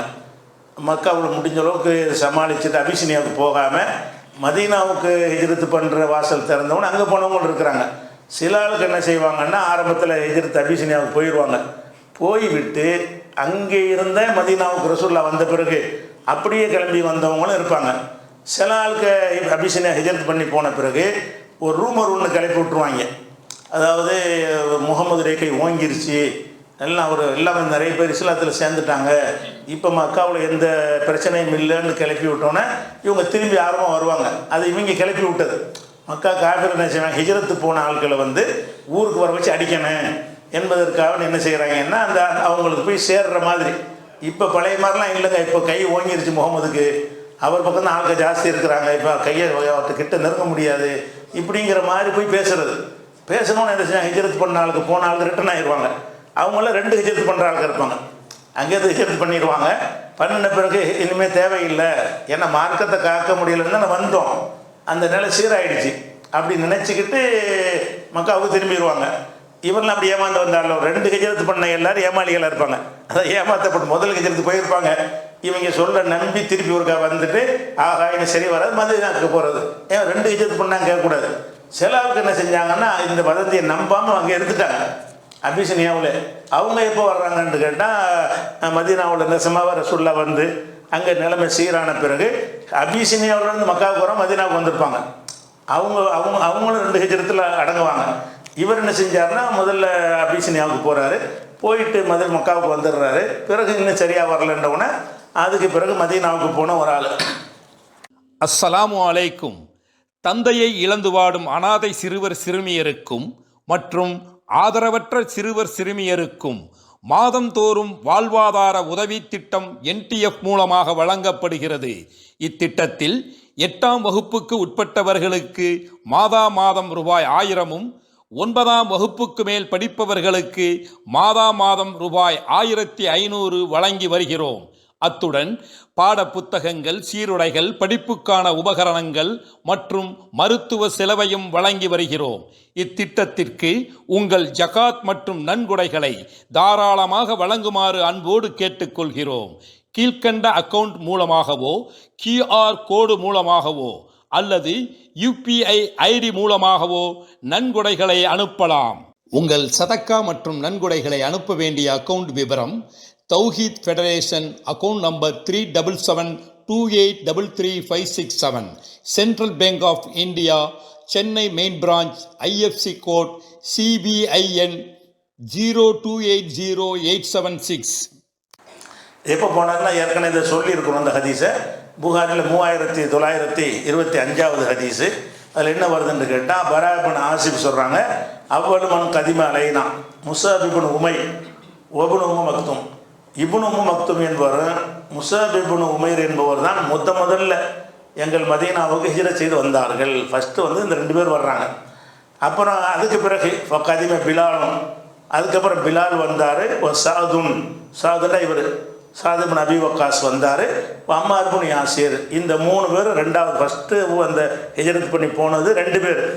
அதுக்கு பிறகு 3 பேராக போனது யார்? இவங்க 3 பேர் போயிருக்கிறாங்க. அப்போ துவக்கத்திலே ஹிஜ்ரத் மதீனாவுக்கு போனால உள்ளார். ரசூலுல்லாஹ் போகிறதுக்கு முன்னாடி ஆரம்ப கட்டத்திலே மதீனாவுக்கு நினைஞ்சிட்டாரு, போயிட்டார். இது புகாரில் 3925 பார்க்குறோம். அதே மாதிரி வந்து இவர் வந்து அந்த பத்ர் போரில் கலந்திருக்கும் பொழுது இவருடைய வீரத்தை பற்றி அந்த அப்துல்லா இப்னு மஸ்ஊத் சொல்கிறாங்க, லக்கது ரஐத்து சாதன் யுகாத்தில யோம பத்ரின் கித்தால் அல் ஃபாரிசி ஃபிர் ரிஜால். இவர் வந்து பத்ர் போரில் என்ன மாதிரியாக களமாடினார் என்று கேட்டால், அதாவது இவர் தரப்படையில் உள்ளவர். அந்த குதிரைப்படைன்னு ஒன்று வச்சுருப்பாங்க. அப்படி இல்லாமல் தரப்படைனா காலாட்படைங்கிறோம்ல, அந்த மாதிரி. அப்போ காலாட்படையில் இருந்துக்கின்ற ஒரு குதிரை வீரரை போல் என்ன செய்வார் இவர்? குதிரையில் போனவங்க இப்படி பூந்து போவாங்க. அந்த மாதிரி இவர் இந்த சுழன்று போராடியதை வந்து பார்த்து நான் வியந்திருக்கிறேன் அப்படிங்கிற அளவுக்கு பத்ரில் எல்லாம் கலந்து கொண்ட ஒரு சஹாபி. அதே மாதிரி வந்து எந்த ஒரு போர்லையுமே அவர் கலந்து கொள்ளாமல் இருந்தது கிடையாது. ரசூலுல்லாஹ்வுடைய அந்த போர் வீரர்கள்லையே, இன்னும் சொல்லப்போனால் ரசூலுல்லாஹ்வுடைய உம்மத்துகளில் அன்றைக்கு இருந்த உம்மத்திலேயே அம்பு எய்கிறது இந்த திறமையில் இவருக்கு நிகர் யாரும் கிடையாது. இவர் மாதிரி என்ன செய்யணும், குறிப்பார்த்து அம்பு எய்கிறதுனா ஒன்று மிஸ் ஆகக்கூடாது. அம்பு யாருனாலும் அடிக்கலாம். ஒரு ஆளை குறிப்பாக எவ்வளோ தொலைவில் இருந்தாலும் குறிப்பார்த்து அடிப்பார். அடித்தா எந்த இடத்துல அதை வைக்கணும்னு நெஞ்சில் குத்தணும்னு அடித்தா நெஞ்சில் போய் அடிக்கும். அவர் என்ன மாதிரி அம்பு எய்கிறதுங்கிற பெரிய விஷயம் இல்லை. அம்பில் உள்ள விஷயம் என்னன்னு கேட்டால் சேதாரங்கள் கம்மியாகும். அதாவது கத்தி சண்டை, வால் சண்டை போடும் பொழுது கிட்டத்தில் தாக்கும்போது நம்மளையும் தாக்க வாய்ப்பு இருக்குது. அம்புனால் எய்யும் போது அவன் எங்கேயோ தூரத்தில் இருப்பான். நம்ம வந்து தொலைவில் இருந்து அடிக்கிறது. தொலைவில் இருந்து அடிக்கும்போது என்னென்ன செய்யலாம்னு கேட்டால் நிறைய சேதங்களை ஏற்படுத்தலாம். அது மட்டும் திறமையாக அந்த காலத்து போர் முறை. இப்போ குண்டை போட்டு போயிடுவாங்க. எந்த காலத்துக்கு இதெல்லாம் ஒரு அம்புனா உதவாது. அந்த காலத்துடைய போர் முறைக்கு வந்து அம்பு மூலமாக போரிடுறதுக்கு வந்து யார்கிட்ட நல்ல ஆளுக்கு இருக்கிறாங்களோ அவங்க ஜெயிப்பாங்க என்பது உலக நியதி. அந்த நீதி பிரகம் பார்த்தீங்கன்னு சொன்னால் இவர் மாதிரி ஒரு அம்பு எய்கிற திறமை உள்ளவர்கள் யாருமே இருக்கலை. அந்த மாதிரி குறி வச்சு என்ன செய்வார், அம்பு எய்வார். அதாவது அவரே சொல்கிறார். புகாரில் 3728வது ஹதீஸில் இருக்கிறது, இன்னீல அவ்வளுல் அரபி ரமாபி சஹமின் ஃபி சபீலில்லா. அம்பு எய்கிறதுல முஸ்லீம் சார்பாக அல்லாவின் பாதையில் முதல்ல அம்பு எய்தது நான் தான். ரசூலுல்லாஹ்வுடைய படையில் அம்பு எய்கிறதுக்கு ஆளே கிடையாது. ஃபஸ்ட்டு வந்து அம்பு எய்யணும்ன்றது இஸ்லாத்தின் சார்பில் வேணும்னு சொன்னால் இவர் தான் இருக்கிறார். நான் தான் வந்து அல்லாஹ்வுடைய பாதையில் வந்து முதல்ல அம்பு எய்தணும். எல்லாரும் அம்பு எய்றவங்க இருப்பாங்க, அல்லாஹ்வுடைய பாதையில் எரிஞ்சிருக்க மாட்டாங்க. அது குஃபர்கள் அவங்க இவங்களுடைய கட்சிக்காக அணிக்காக செஞ்சுருப்பாங்க. முதல்ல அம்பு எய்தால் நான் தான் சொல்லி என்ன செய்கிறாரு, அவரே இதை சொல்கிறார். அப்போ அந்த மாதிரி வந்து இவர் அம்பு எய்கிறதுல ரொம்ப திறமையாக இருக்கிறார். எந்த அளவுக்கு திறமையாக இருக்காருன்னு கேட்டால், ரசூல் ஸல்லல்லாஹு அலைஹி வஸல்லம் அவர்கள் வந்து உஹது போரில் மறு வெற்றிக்கு வந்து இவருடைய திறனும் ஒரு காரணம். தோல்விக்கு பிறகு வெற்றி அடைஞ்சாங்கல்ல, அதுக்கு என்ன காரணம்னா அந்த அம்புடைய ஒரு திறமையில் தான் அது ஜெயிச்சாங்க ரொம்ப. அது அலி ரலியல்லாஹு அன்ஹு சொல்கிறாங்க, ரசூல் ஸல்லல்லாஹு அலைஹி வஸல்லம் அவர்கள் வந்து மா சமயத்து நபிய ஸல்லல்லாஹு அலைஹி வஸல்லம் ஜமா அபவைஹி லியஹதி. பொதுவாக ஒரு ஆளுக்கு வந்து சாதனையை பாராட்டுறது தான் என்ன செய்வாங்கன்னு கேட்டால், என் தாயும் தந்தையும் உங்களுக்கு அர்ப்பணிக்கிறேன் அப்படிம்பாங்க. அர்ப்பணிக்கிறேன்னா தாய் தந்தையில் மூத்தா போயிருப்பாங்க, அந்த அர்த்தம் கிடையாது. உனக்காக நான் எதுவும் செய்வேன், அந்த அர்த்தத்துக்கு என்ன வார்த்தையை பயன்படுத்துவாங்கன்னு கேட்டால், என் தாயும் தந்தையும் உங்களுக்கு அர்ப்பணிக்கிறேன்னு சொல்லுவாங்க. இந்த வார்த்தைக்கு என்ன அர்த்தம்னா, தாயையும் தந்தையும் கொண்டு கொடுத்து அர்ப்பணிக்கிறோம் வெட்டி போடுறோன்னு அர்த்தம் கிடையாது. தாய் தந்தையும் மூத்தா போன பிறகு தான் சொல்லுவாங்க, தாய் தந்தை இருக்கணுன்ற அவசியம் கிடையாது. ஆனால் இந்த சொல்லுடைய அர்த்தம் இதுவாக இருந்தாலும் கருத்து என்னன்னு கேட்டால், உமக்காக நான் எதுவும் செய்வேன் அர்த்தம். ஒரு ஆளுக்காக வேண்டி என்ன வேண்டாம் உனக்கு செய்வேன் அப்படின்னு சொல்லுவோம்ல, அந்த வார்த்தைக்கு பதில் என்ன செய்வாங்கன்றா, என் தாய் தந்தை உங்களுக்கு அர்ப்பணம் இப்படிங்கிறத ரசூல்லாட்டு நிறைய பேர் சொல்லுவாங்க. வந்து ரசூல்லாட்டை வந்து பல பிரச்சனைகளை பேசும்பொழுது அல்லாஹ்வுடைய தூதரை என் தாயும் தந்தையும் உங்களுக்கு அர்ப்பணமாகட்டும் அப்படின்னு சொன்னால், என் தாய் தந்தையோட நீங்கள் மேலான ஆள் அப்படிங்கிற அர்த்தத்தில் சொல்லுவாங்க. ரசூல் ஸல்லல்லாஹு அலைஹி வஸல்லம் சொன்னது இவர் ஒரு ஆளுக்கு தான்.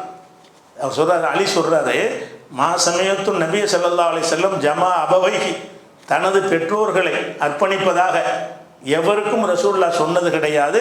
இல்லாலி சாதிபின் மாலிக், இந்த சாதிபின் மாலிக் தான் வாப்பா பேர், அபு வக்காஸுங்கிறது பட்ட பேர். இல்லாலி சாதிபின் மாலிக், இந்த சாதிபின் அபி வக்காஸுக்கு தவிர வேறு எவருக்கும் ரசூலுல்லாஹ் அப்படி சொன்னதில்லை. எப்படியே நீ அம்பு எய், என் தாயும் தந்தை அம்பு எய்ன்னு சொல்கிறாங்க, நல்லா அம்பு எய்ப்பா, என் தாய் தந்தையும் உனக்கு அர்ப்பணிக்கிறேன். அப்போ என் தாய் தந்தையை உனக்கு அர்ப்பணிக்கிறேன் ரசூலுல்லாஹ் சொல்வதாக இருந்தால் அதுதான் அந்த களத்துக்கு தேவையானது. அன்றைய போருக்கு வந்து அம்பு எய்கிற திறமை உள்ள ஆட்கள் தான் தேவையாக இருந்தாங்க. அதில் இவர் கரை கண்டவராக இருந்தார். இதை வந்து புகாரில் 4058 4059 ஹதீஸில் இருக்கிறது. அதே மாதிரி அந்த உஹது போரில் என்ன செய்வாங்கன்னா, ரசூல் ஸல்லல்லாஹு அலைஹி வஸல்லம் அவர்கள் இந்த அம்பு வந்து ஒரு கூட்டில் வச்சுருப்பாங்க. இப்போ இது மாதிரி முதுகு பின்னாடி வச்சு எடுத்து விடுவாங்க. ரசூலுல்லாஹ் என்ன செஞ்சாங்கன்னா, அந்த அம்பு கூட கையில் வாங்கி வச்சுக்கிட்டு ஒன்று ஒன்றா எடுத்து கொடுப்பாங்க. இவர் அம்பு கூட என்ன செய்வாங்க, ரசூல் ஸல்லல்லாஹு அலைஹி வஸல்லம் அவர்கள் அம்பு கூட்டிலிருந்து ஒவ்வொரு அம்பாக என்ன செய்வாங்க, அவருக்கு எடுக்கும்போது ஒரு அம்பை கொடுக்கும்போது, இருமி நல்ல அம்பு விடு, ஃபிதாக்க அபி ஓமி, என் தாய் தந்தை உனக்கு அர்ப்பணம். ஒவ்வொரு அம்புக்கும் ஒரு அம்பை கொடுத்துவிட்டு, என் தாய் தந்தை உனக்கு அர்ப்பணமாகட்டும், இந்த அம்பையும் விடு, இந்த அம்பையும் விடுன்னு சொல்லி ஒவ்வொரு அம்பு எய்யும் போது என்ன செய்வாங்கன்னு கேட்டால், இவருக்கு இம்புட்டு சொல்லியிருக்கிறாங்க, என் தாய் தந்தை அர்ப்பணமாகட்டும்ட்டு 100 அம்புனா 100 தடவை சொல்லியிருப்பாங்க. எத்தனை அம்புகள் இருந்துச்சோ அத்தனை அம்புக்கு இதை சொல்லிக்கிட்டே இருப்பார்கள்னு இது புகாரில் 4055 ஹதீஸில் இருக்கிறது, 56 ஹதீஸ்லேயும் இருக்கிறது. அப்போ இது ரசூல் ஸல்லல்லாஹு அலைஹி வஸல்லம் காலத்தில் இந்த உஹது போரில் அம்பு எய்வதன் மூலமாக ரசூலுல்லாஹ் ரொம்ப ஈர்த்தவர்.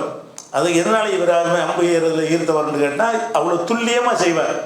அந்த குறி பார்த்து அடிக்கிறதுல வந்து என்ன செய்ய முடியாது, இவரை அடிக்க முடியாது. அதே மாதிரி வந்து முஸ்லீமில் வரக்கூடிய ஹதீஸ் என்ன இருக்குன்னா, ஒரு ஆள் என்ன செய்கிறாருன்னா, அந்த களத்தில் உஹது போர்க்களத்தில் வந்து முஸ்லீம்களுக்கு ரொம்ப டிஸ்டர்ப் பண்ணிக்கிட்டு ஒரு ஆள் இருக்கிறான். போர்க்களத்தில் நுழைஞ்சு அடித்து அந்த மாதிரி என்ன செய்கிறான், ஒருத்தன் இருக்கிறத வந்து பார்க்குறாங்க.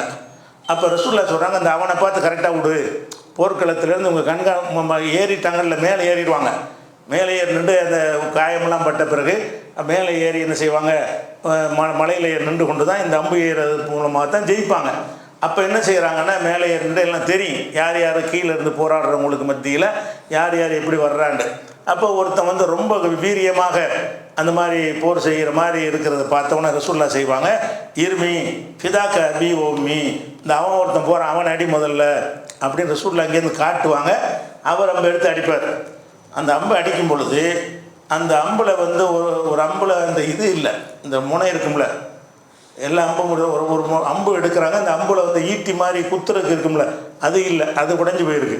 அந்த வெறுமனே அம்பு இருக்குது. அதுதான் எடுத்து நான் என்ன செஞ்சேன், அவனை அடித்தேன். அது அடித்தவன் என்ன ஆச்சுன்னு சொன்னால், அது உள்ளுக்கு சொல்லிக்கிட்டு போகாதில்ல, அது இப்போ ஈட்டி மாதிரி இருந்தால் தான் உள்ளுக்கு சொல்லிக்கிட்டு போகும், இல்லைன்னா சும்மா போய் அடிக்கும், வேற ஒன்றும் ஆகாது. அடித்து அடி வேகத்தில் கீழே விழுந்துட்டான்.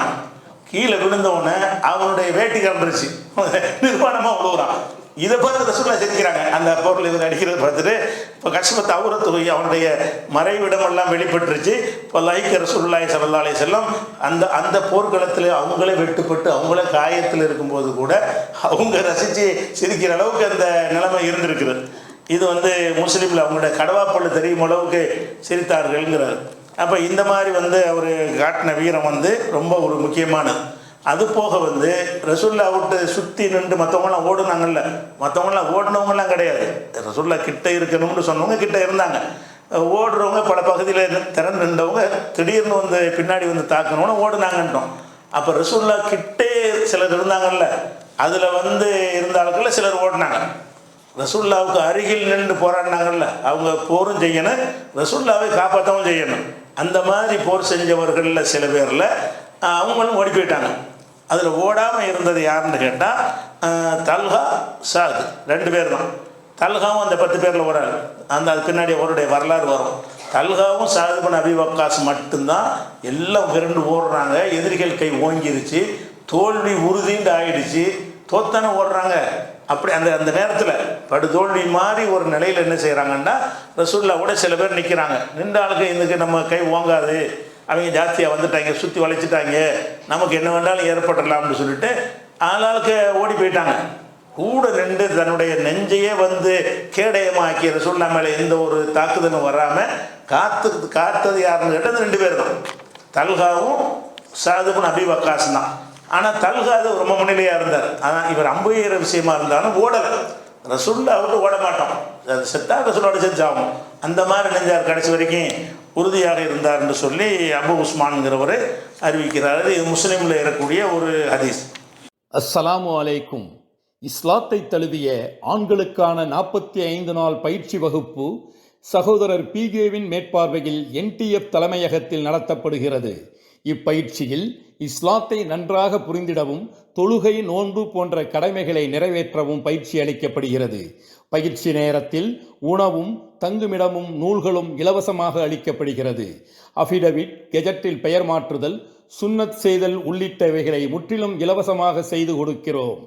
இந்த வகைக்கு உங்கள் ஜகாத் மற்றும் நன்கொடைகளை தாராளமாக வழங்குமாறு அன்போடு கேட்டுக்கொள்கிறோம். கீழ்கண்ட அக்கவுண்ட் மூலமாகவோ, QR கோடு மூலமாகவோ அல்லது UPI ID மூலமாகவோ நன்கொடைகளை அனுப்பலாம். உங்கள் சதக்கா மற்றும் நன்கொடைகளை அனுப்ப வேண்டிய அக்கவுண்ட் விவரம்: Thowheed federation, account number 3728333567, central bank of India, Chennai main branch, IFC code CBIN 0280876. அதே மாதிரி ரசூல் ஸல்லல்லாஹு அலைஹி வஸல்லம் அவர்கள் மதீனாவுக்கு வந்த உடனே ஆரம்பத்துலலாம் என்ன செஞ்சாங்கன்னா, அவங்களுக்கு பாதுகாவலர்கள்னு சிலர் வேணும்னு விரும்பினாங்க, ரசூலுல்லாஹ் விரும்பினாங்க.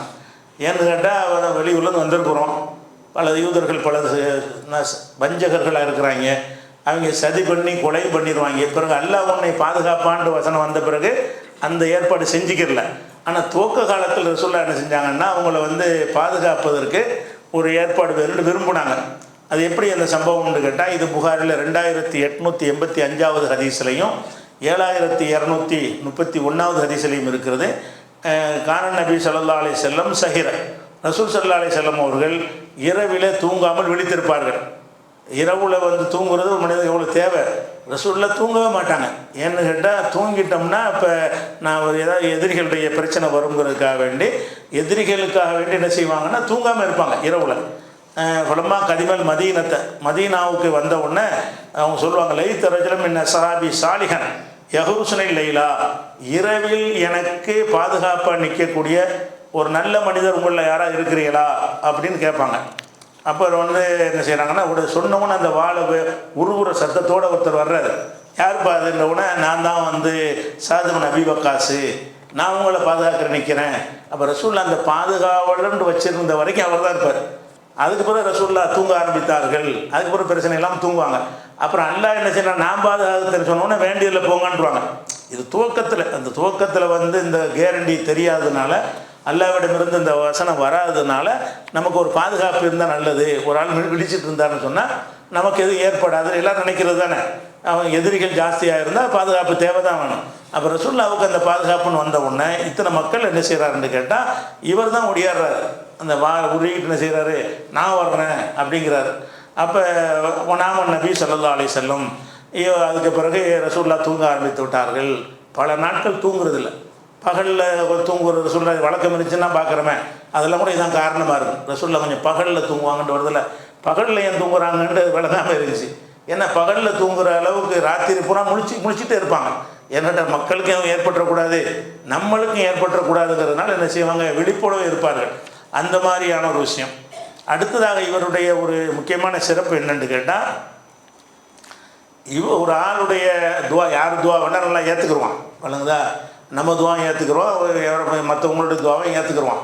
ஒரு சாதாரண மக்களுடைய துவாவை ஏற்றுக்குறோம், பெரியார்களுடைய துவாவை கூட ஏற்றுக்கிறாமையும் போயிடும். ஆனால் இவருக்கு ஒரு தனி சிறப்பு இருக்குது. என்ன சிறப்புன்னு கேட்டால், இறைவா சாதுடைய துவாவை நீ ஏற்றுக்கொள்வாயாகனு ஒரு துவா. அதாவது ஒரு குறிப்பிட்ட துவாவை செய்கிறத விட இவர் கேட்குற துவாவை ஏற்றுக்கன்னு சொன்னால் எப்படிப்பட்ட ஒரு விஷயம். அவர் எப்போ வேணாலும் கேட்பார், எது வேணாலும் கேட்பார். அப்போ ஒரு இன்ன விஷயத்தை இவர் கொடுன்னு கேட்குறத விட ரசூல் என்ன செய்வாங்கன்னா, அல்லாஹு மஸ்தஜிப் லி சாதின் இதா தாக்க, சாதி எப்போ வேணால் உன்ட்ட துவா செய்கிறாரோ அவர் துவாவை ஏற்றுக்கொள் அப்படின்னு சொல்லி இவர் துவா செய்யும் பொழுதெல்லாம் இவருடைய துவாவை ஏற்றுக்கொள் என்று ரசூலுல்லாஹ் இவருக்கு துவா செஞ்சாங்க அப்படிங்கிறது திருமதியில் இருக்கிறது. அதே மாதிரி பஸார்லையும் இருக்கிறது. அதில் எப்படி இருக்குன்னு கேட்டால், சமயனி நபி ஸல்லல்லாஹு அலைஹி வஸல்லம் வானா அது, நான் துவா செய்து கொண்டிருக்கும்போது ரசூலுல்லாஹ் என்னை வந்து காதில் ஒன்று விழுந்தது. நான் துவா செய்து கொண்டிருப்பது ரசூலுல்லாஹ் காதில் விழுந்தது.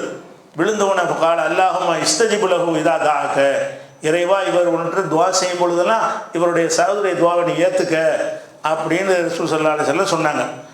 இதிலேருந்தே இவருக்கு என்ன அங்கே சமுதாயத்தில் ஒரு பேருன்னு கேட்டால், அப்படியே சாதுட்டு போய் விளையாட ஏதாவது துவா செஞ்சிருவார். அவர் ஏதாவது துவா செஞ்சிட போகிறேன்னு பயப்படுவாங்களாம். எல்லாருமே கோவத்தில் ஒரு மனுஷன் துவா செஞ்சிருவாங்கல்ல, அந்த மாதிரி இவருடைய துவாவுக்கு தான் எல்லோரும் பயப்படுவாங்க. அதனால தான் அந்த அவர் கூட அப்படி சொல்லுவார். யார் இவர் மேலே குற்றச்சாட்டு சுமத்துவார்ல, இவர் 3 துவா செய்வார்ல, இவர் மேலே என்ன செய்வார்னா, சாது மேலே நிர்வாகியாக இருக்கும்போது பொய்யான குற்றச்சாட்டு சுமத்தி அந்த சரியாக விசாரிக்காமல் ஒவ்வொரு நீக்கிடுவாங்கல்ல, அப்போ இவர் சொல்வார். என்ன சொல்வார், இவன் என் மீது குற்றச்சாட்டு சுமத்துக்கிறான், இது வந்து பொய்யாக இருக்குமே, ஆனால் நான் வேறு ஒன்றும் செய்ய மாட்டேன், ஒரு 3 துவா கேட்க போகிறேன் அல்லாஹ்விடத்தில் அப்படின்னு சொல்லி இவருக்கு வயசு அதிகமாக்கு, வறுமை அதிகமாக்கு, அவருக்கு பார்வையற்றவராகி என்ன செய்ய அவரை சிரமத்தில் வைக்கின்னு துவா செய்வார்.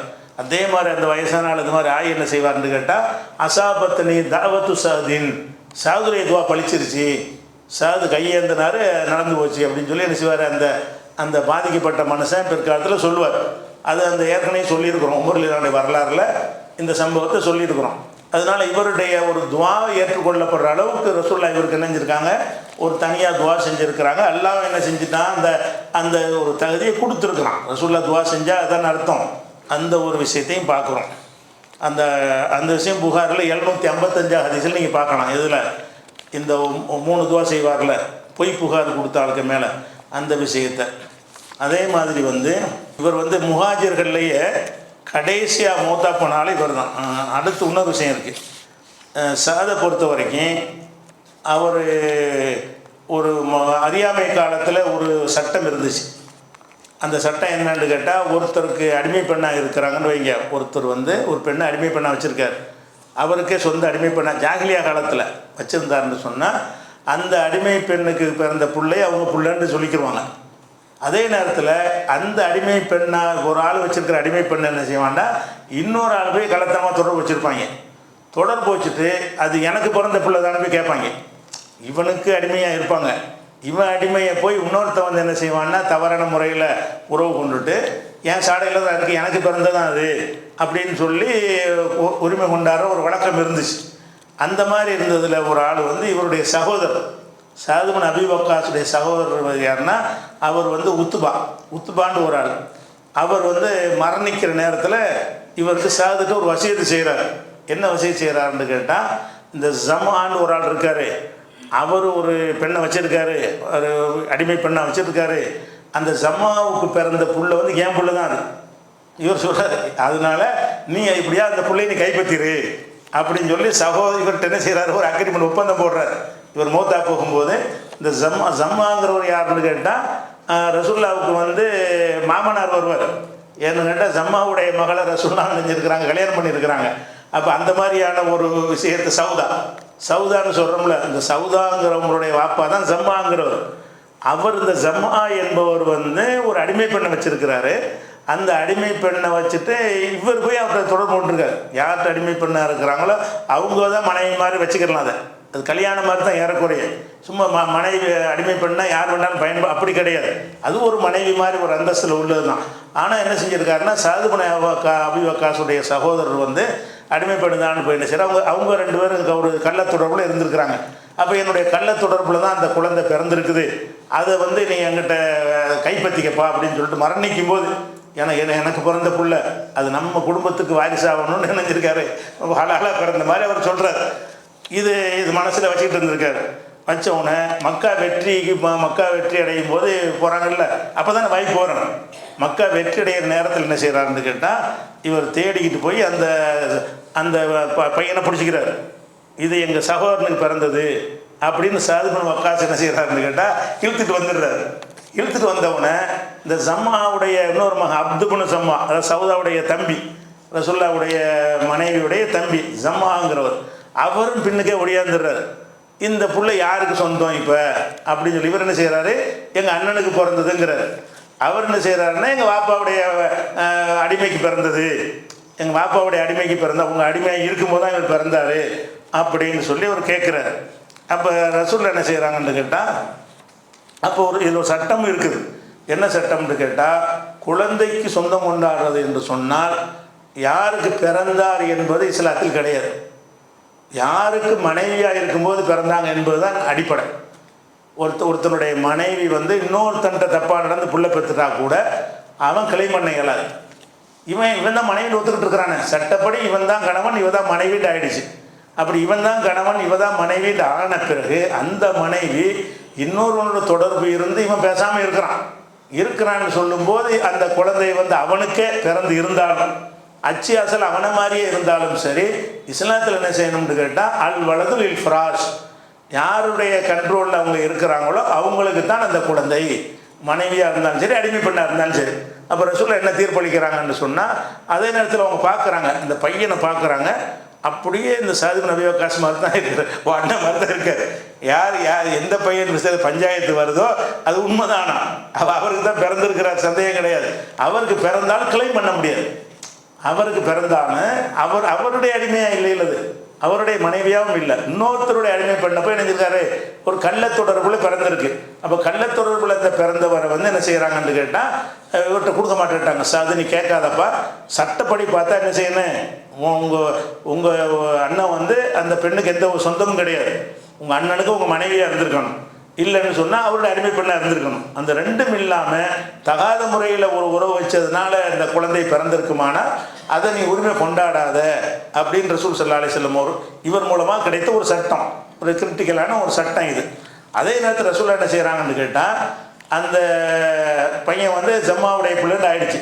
இப்போ ஜம்மாவுடைய பிள்ளைன்னு ஆயிடுச்சுன்னு சொன்னால், இப்போ சவுதாவுக்கு யார் சகோதரன், அந்த அவர் பக்கம் அந்த சேர்த்துட்டோம்னு சொன்னால் ரசூலுல்லாஹ்வுடைய மனைவிக்கு யாராயிருவார், அவர் சகோதரன் ஆயிடுவார்ல. அப்போ சவுதாட்ட என்ன சொல்கிறான்னு கேட்டால், இந்த சட்டப்படி அதுதான், ஆனால் வந்து நீ வந்து அவர்கிட்ட இந்த ஹிஜாபை பேணிக்க, நீ அவர் அந்த மாதிரி இருக்கிறனால அவங்க உங்கள் வாப்பாவுக்கு பிறந்த மாதிரி இல்லை, அதனால நீங்கள் ஹிஜாபை பேணிக்க, சகோதரன் என்ன செய்யாத தனிமையிலாம் இருக்கக்கூடாது அவர் விஷயத்தில் மட்டும் அப்படிங்கிற சொல்கிறாங்க. அதுக்குன்னு ஒரு மதிப்பு கொடுக்குறாங்க.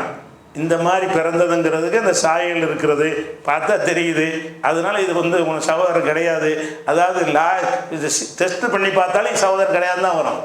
டெஸ்ட் பண்ணி பார்த்தானே, டிஎன்ஏ டெஸ்ட் பண்ணி பார்த்தானே இவருக்கு என்ன வரும். ஆனால் இஸ்லாத்தில் அது கிடையாது.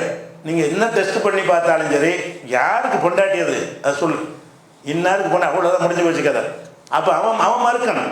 அவன் மறுக்காத வரைக்கும் இந்த இஸ்லாத்தில் இந்த டிஎன்ஏ டெஸ்ட் பண்ணி முடிவெடுத்தது கிடையாது. இந்த மாதிரி கேஸுகளில் இந்த மாதிரி கேஸை பொறுத்த வரைக்கும் என்னன்னு கேட்டால், யாருக்கு பிறந்ததுங்கிறது பஞ்சாயத்து இல்லை, யாருக்கு உரிமை என்பது தான் பஞ்சாயத்து. அந்த அந்த மனைவி என்பவள் யாருக்கு உரிமைப்பட்டவள்? இவனுடைய மனைவியா? முடிஞ்சு போச்சு அதை. அப்போ இவன் என்ன செய்யணும்? அந்த மாதிரி இல்லைன்னா இவன் என்னன்னு மறுத்தரணும், லேன் பண்ணி விவாகரத்து பண்ணி அப்படி போயிருக்கணும்.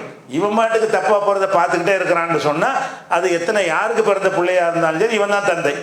யாருக்கு பிறந்தவன் உரிமை கொண்டாட இயலாதுன்னு சொல்லிவிட்டு அந்த சாயல் இருக்கும் என்றால் அந்த ஹிஜாப் விஷயத்தில் பார்த்து இருந்துக்கிறதுங்கிறதையும் சொல்கிறாங்க. இந்த முழு விவரம் பெரிய சம்பவம்.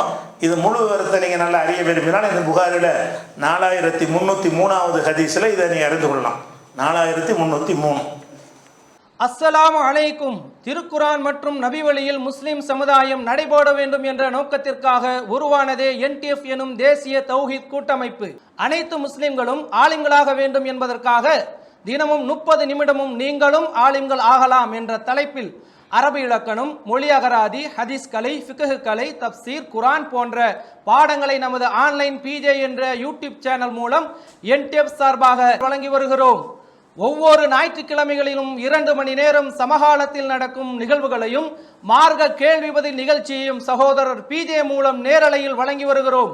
ஆன்லைன் PJ.in என்ற இணையதளம் வடிவமைத்து ஆயிரக்கணக்கான உரைகள், விவாதங்கள், கட்டுரைகள், திருக்குரான் தமிழாக்கம் உள்ளிட்ட இலகுவாக எந்த தலைப்பும் தேடி எடுத்து பார்த்து அறியும் வண்ணம் வடிவமைத்திருக்கிறோம்.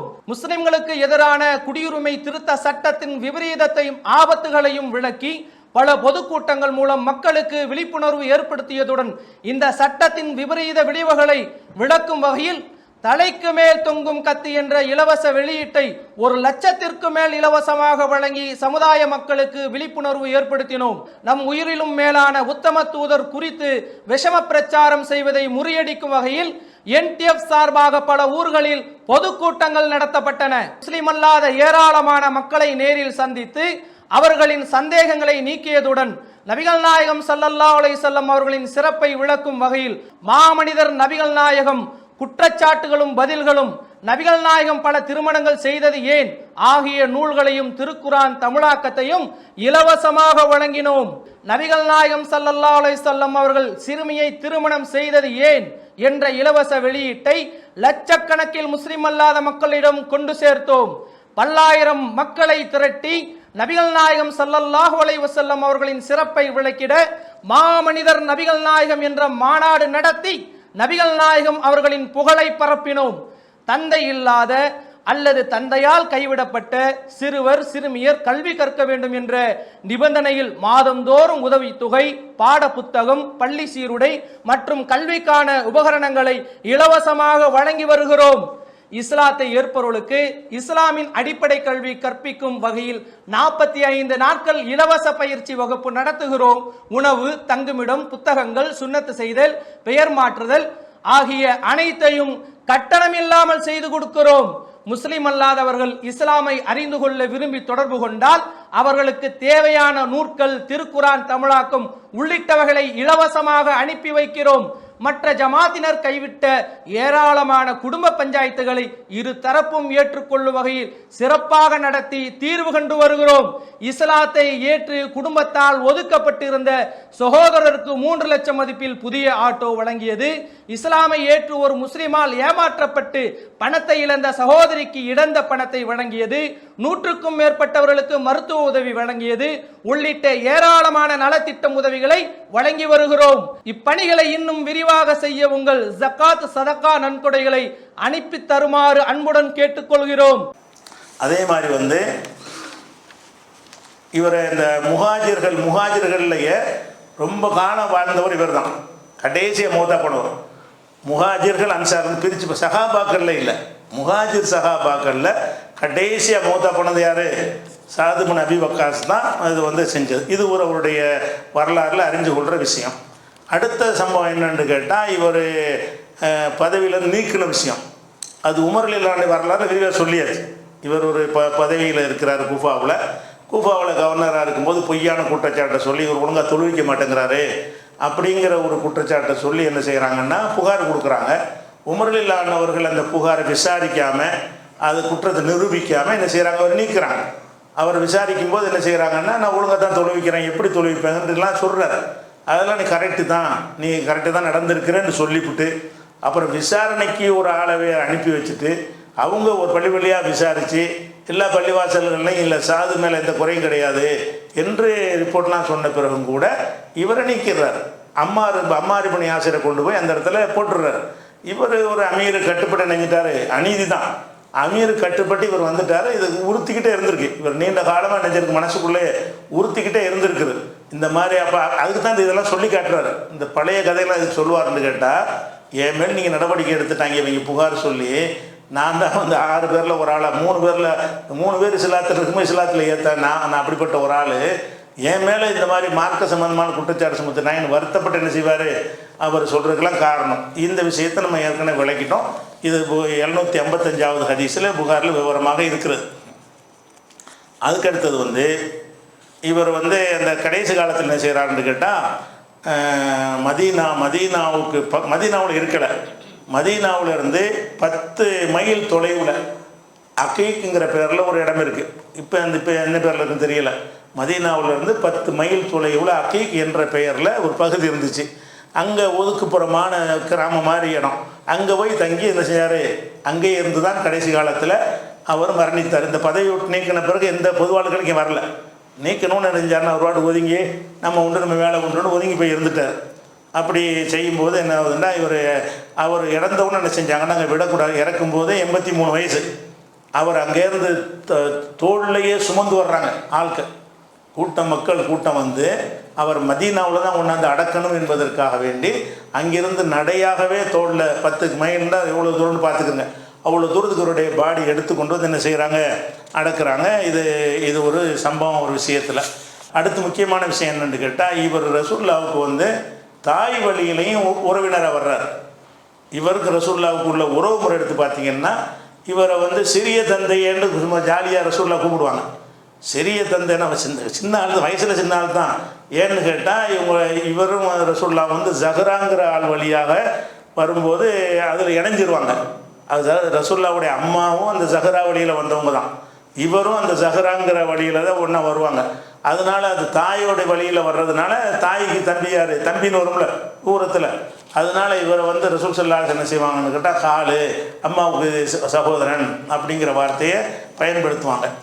அடுத்து ஒரு முக்கியமான விஷயம் என்னென்னு கேட்டால், ரசூலுல்லாஹ் காலத்துக்கு பிறகு இந்த உமர் காலத்துக்கு பிறகு ஏற்பட்ட ஃபித்னா, உஸ்மான் காலத்துக்கு பிறகு என்ன ஃபித்னான்னா, முஸ்லீம்களுக்கு மத்தியில் உள்ள ஒரு சண்டை, அலிக்கும் ஆயிஷாவுக்கும் சண்டை, அதே மாதிரி அலிக்கும் முஆவியாவுக்கும் சண்டை.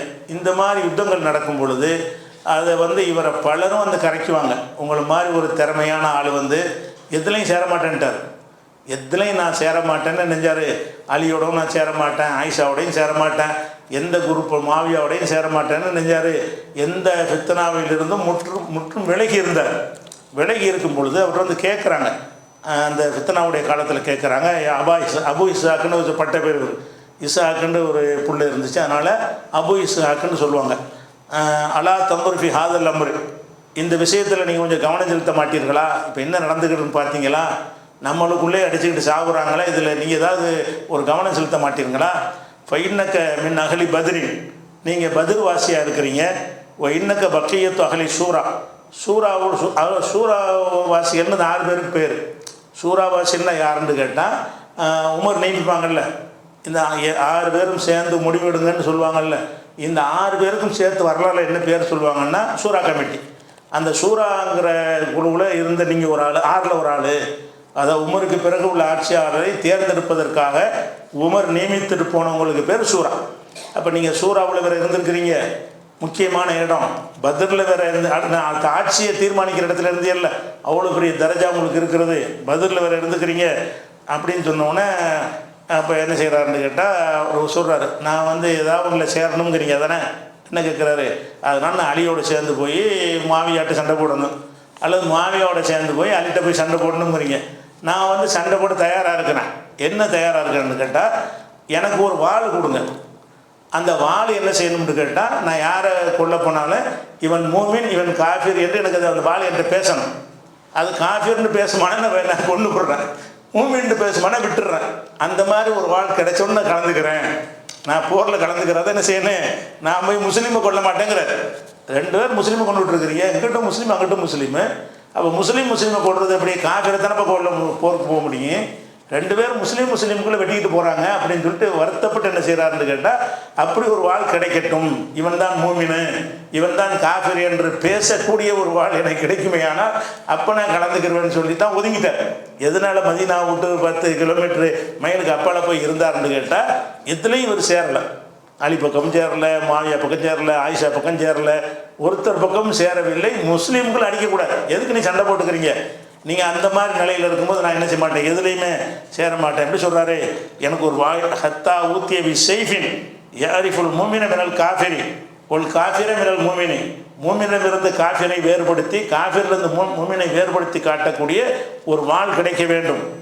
ஹாதா மூமினுன் ஃபலா தக்துலுகு, இவன் மூமின் இவனை கொள்ளாதேன்னு சொல்லணும் அந்த வாழ்.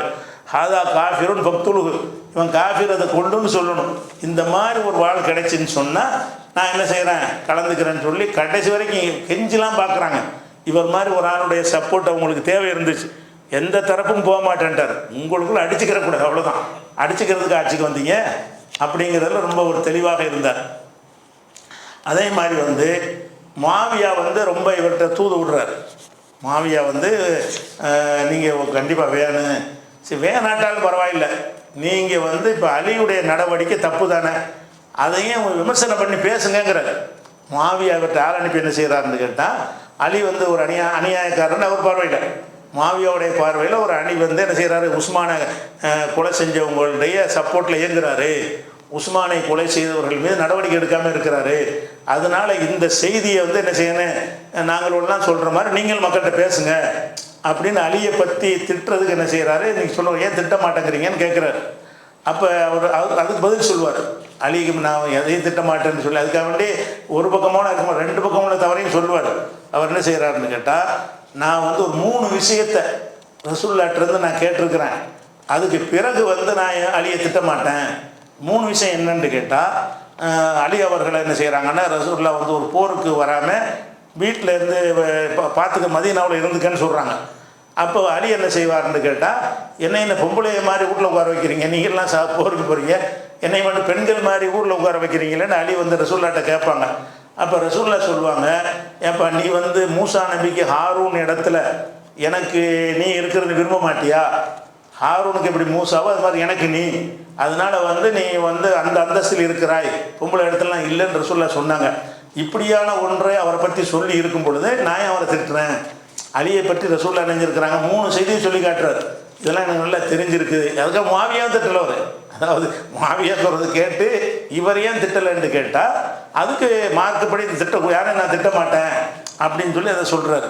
அதே மாதிரி இந்த ஹைபர் போரில் என்ன செய்கிறாங்கன்னா, முற்றுகையிடுறாங்க, இந்த கோட்டை கதை உடைச்சிட்டு போக முடியல, அவங்க கை ஓங்கி இருக்குது.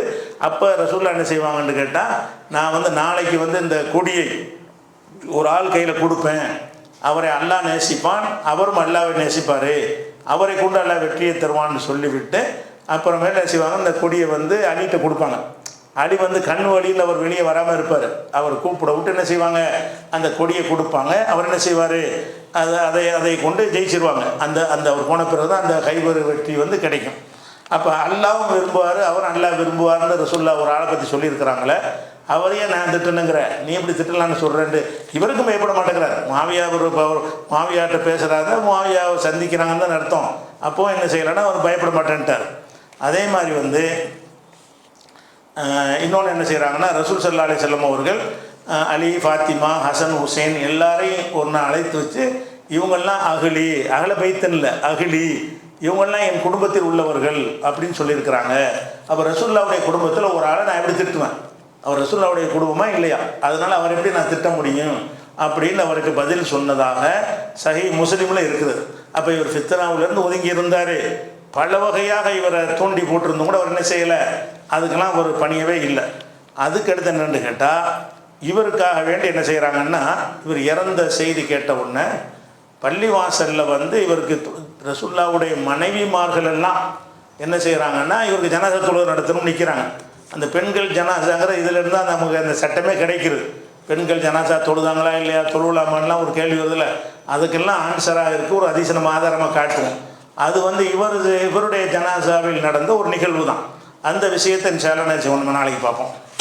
இறுதியாக நம்ம சஅத் இப்னு அபி வக்காஸ் அவருடைய வரலாற்றின் முக்கியமான பகுதிகளையும் நேற்றைய தினம் பார்த்தோம்.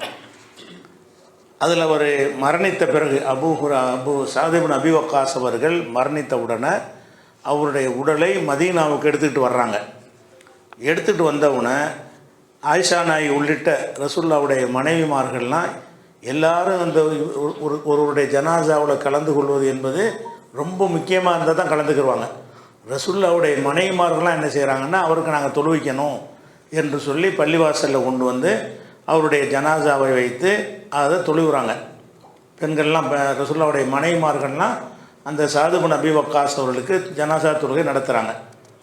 நடத்தி முடித்த உடனே மக்கள்லாம் என்ன செய்கிறாங்கன்னா, அதை விமர்சிக்கிறாங்க.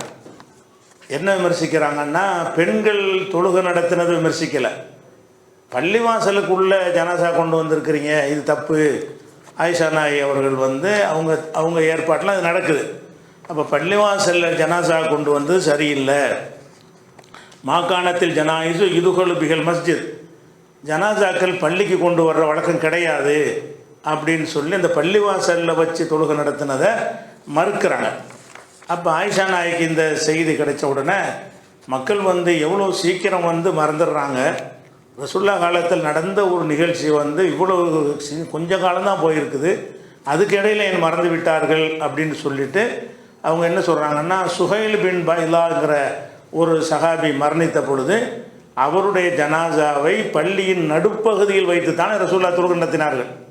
பள்ளிவாசலில் பெண்கள் தொழுகிறதுலாம் கேள்வி வரல, அது அதிலிருந்த பழக்கத்தில் இருக்கிற ரசூலுல்லாஹ் காலத்திலிருந்த அந்த குடும்பத்து பெண்கள் தொழுதுருவாங்க, அப்புறம் ஆண்கள் தொழுவாங்க, அது தடுக்கப்பட்டது இல்லை. இங்கே அந்த மக்களுக்கு எது சந்தேகம் வருதுன்னு கேட்டால், இவங்க எதுக்காக வேண்டி பள்ளிவாசலுக்குள்ளே கொண்டு வச்சாங்க, ஏன்னா ஜனாசா தொழுவுறதுக்கு ஒரு இடமும் தனியாக இருந்துச்சு. அப்படியும் புகாரில் ஹதீஸில் வரும், ஜனாசா தொழும் இடத்தில் வைத்து விசாரணை நடத்தினார்கள்னு. அப்படி ஒரு இடம் இருந்தாலும் பள்ளிவாசலுக்குள்ளே கொண்டு வர தப்பா அப்படின்னு கேட்டால் முக்கியத்துவப்படுத்தி கொண்டு வந்திருக்கிறாங்க பள்ளிவாசலுக்குள்ளே. ஏன் செய்கிறீங்கன்னு கேட்டால், ரசூலுல்லாஹ் செஞ்சுருக்காங்கல்ல. அவங்க காலத்தில் ஒருத்தர் இறந்த பிறகு அவர் பள்ளிவாசல் ஜவுஃபுல் மஸ்ஜித் பள்ளியுடைய நடுப்பகுதியில் கொண்டு வந்து வச்சு அவருக்கு தொழுகை நடத்தினார்கள் என்று ஆயிஷா நாயகி அதுக்கு பதில் சொல்லுவாங்க. அது வந்து முஸ்லீமில் வரக்கூடிய ஆதாரப்பூர்வமான ஹதீஸ். அப்போ இவருடைய மரணத்திற்கு வந்து இந்த ரசூலுல்லாஹ்வுடைய உம்மஹாத்துல் முஃமினீன் பூராவுமே அவ்வளோ பெரிய மரியாதை கொடுத்து நினைஞ்சிருக்கிறாங்க, ஜனாசாவில் கலந்து கொண்டிருக்கிறார்கள். வெற்றி இந்த சாத் இப்னு அபி வக்காஸ் ஈட்டி வெற்றி எடுத்துக்கிட்டிங்கன்னு சொன்னால் நிறைய அவர் வந்து வெற்றி அடைஞ்சிருக்கிறார். அதாவது இவருடைய வெற்றிகளை எடுத்துக்கிட்டிங்கன்னா, ஒன்று வந்து டமாஸ்கஸ், எல்லாம் நம்ம உமர் காலத்தில் நம்ம சொல்லுவோம், தளபதி தானே முக்கியம். அதுக்கு உமருடைய ஆட்சி அவராக இருந்தாலும் அந்த படை நடத்திக்கிட்டு போனது யாருங்கிறது ஒன்று இருக்குது இல்லையா. அப்போ அபூ பைதாவை தலைமையாக அனுப்பி சாத் இப்னு அபி வக்காஸை அனுப்பித்தான் டமாஸ்கஸு, எர்மூக்கு, ஷாம் சிரியாவுடைய அந்த பகுதியை கைப்பற்றினது, ஜாபியா, சரகுங்கிற இடம், ரமாதாங்கிற இடம், இதெல்லாம் உமர் கைப்பற்றின லிஸ்ட்டு நம்ம சொல்லியிருப்போம். அது ஜனாதிபதிங்கிற வகையில் எந்தெந்த தளபதிகள் மூலமாக அது கைப்பற்றிச்சு வரும்போது இவர் மாதிரி தான் அந்த பாரசீகத்தில் பெரும்பகுதி, பாரசீகத்தில் அதிகமான பகுதி வந்து இவர் தளபதியாக போய் தான் என்ன செய்கிறாரு, வந்து ஜெயிக்கிறாரு. காதிசியாவுடைய அந்த வெற்றியும் இவர் மூலமாக தான் கிடைத்தது. அதே மாதிரி ஈராக்கில் உள்ள கிஸ்ராவுடைய ஆளுகையில் இருந்த பகுதிகளெல்லாம் இவர் தான் தளபதியாக போய் செய்கிறாரு. அதே மாதிரி கூஃபாவுக்கு முதல்ல இவர் தான் நிர்வாகியாக நியமிக்கப்படுறாரு, அதுதான் நீக்கப்படுறாரு. முதல்ல வந்து வெறும் போர் படை தளபதியாகவே போயிட்டு இருந்தார். கடைசியாக வந்து அவரை நிர்வாகியாக போடுறாங்க கூஃபாவுக்கு.